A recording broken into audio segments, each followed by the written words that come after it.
pessoal, tudo bem? Eu sou a professora Fátima de Souza Freire. Vamos falar mais uma vez aqui do livro de Contabilidade Socioambiental. Agora vamos conversar sobre o capítulo 6, que teve a participação do Josias Santana dos Santos, Murtala Sifu e Aurimar Andrade Dias. E também nós temos aqui como ouvinte mais um colaborador, que é o Ronan Pereira. Então, tudo bem, pessoal? Super Olá, bem. tudo bem. Tranquilo? Então, a gente vai conversar um pouquinho sobre esse capítulo, a experiência de vocês, não é? Em relação a esse trabalho, essa pesquisa. Então, como é que vamos? Vamos começar por quem? Por Murtala, Josias? Murtala. Vamos começar por mim. Com você, Murtala? Então, vamos lá, Murtala. Bom dia, né? Espero que o capítulo também seja uma contribuição legal para o crescimento dos conhecimentos acerca dos temas ambientais. Então, é incrível perceber que há claramente ligações, ou a contabilidade pode ter ligações, né, com questões ambientais.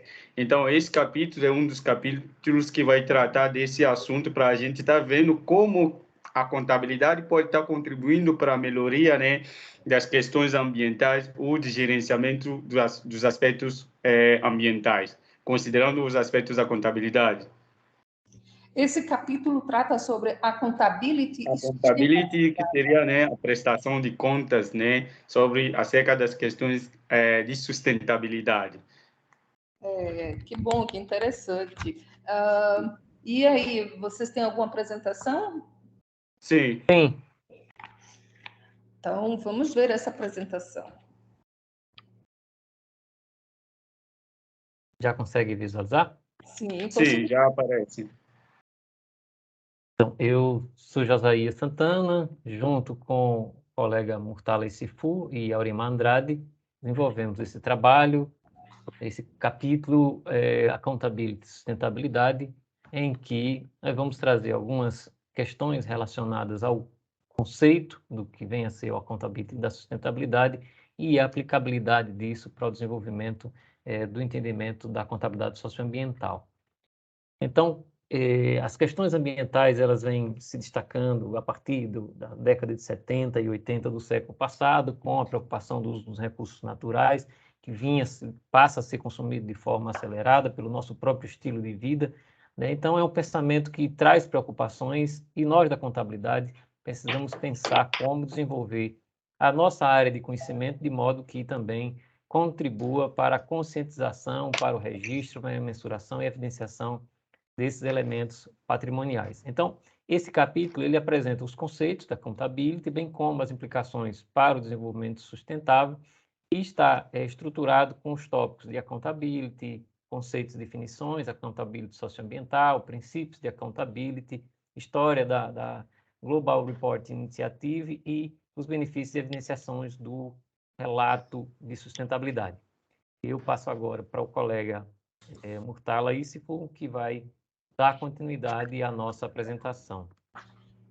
Então, como o colega vem falando, a gente vê que esse capítulo está tratando bem dos temas atuais, ou seja, das questões do desenvolvimento econômico, porque cada vez mais a gente quer produzir, a gente quer crescer, sempre se fala de crescimento econômico. E quando falamos de crescimento econômico, tem a questão de produção.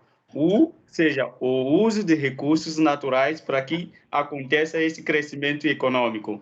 Então, como deve ser combinado essas questões no sentido de sustentabilidade, ou seja, sustentabilidade, produzir, se preocupando mais com questões ambientais, ou não causando, né, danos para gerações futuras, né, sobre as questões socioambientais.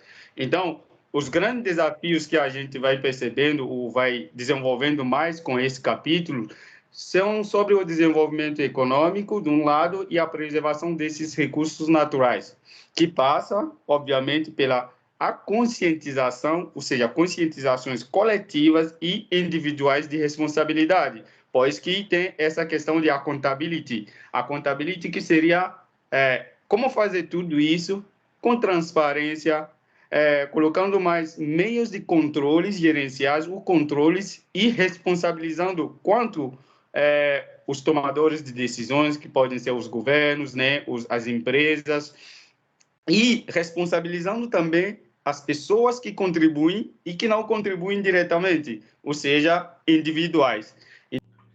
Sim, eu falei assim que isso seria meio que uma contribuição, né, desse capítulo para o entendimento mais profundo da responsabilidade que nós devemos ter como indivíduos, né, ou seja, responsabilidades individuais e também como pensando de forma mais coletiva, as empresas, os governos, porque a responsabilidade não deve ser somente das empresas que produzem, mas também dos tomadores de decisão no setor público, que veio sendo apresentado pelos colegas Ronan e Josias dos Santos. Então, isso seria a contribuição do nosso capítulo para esse livro. Ótimo. Então, é um capítulo que auxilia também a compreensão do capítulo seguinte, não é? Que a gente Sim. No livro. Bom, e os comentários aí? Eu estou vendo que se as pessoas quiserem adquirir o livro, pode ir na editora Juruá, não é? E também na Amazon. E tem tanto a versão impressa como a versão digital.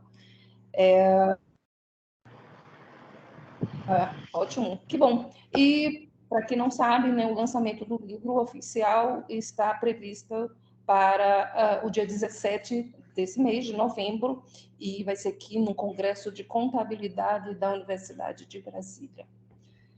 Bem, eu agradeço a vocês, tá? E parabéns pelo capítulo que vocês escreveram. Obrigado. Obrigado, professora. Nós que agradecemos a oportunidade. Estaremos lá em Brasília, se Deus quiser. Tá ótimo. Abraço. Tchau, gente. Um beijo. Obrigado. Tchau, pessoal.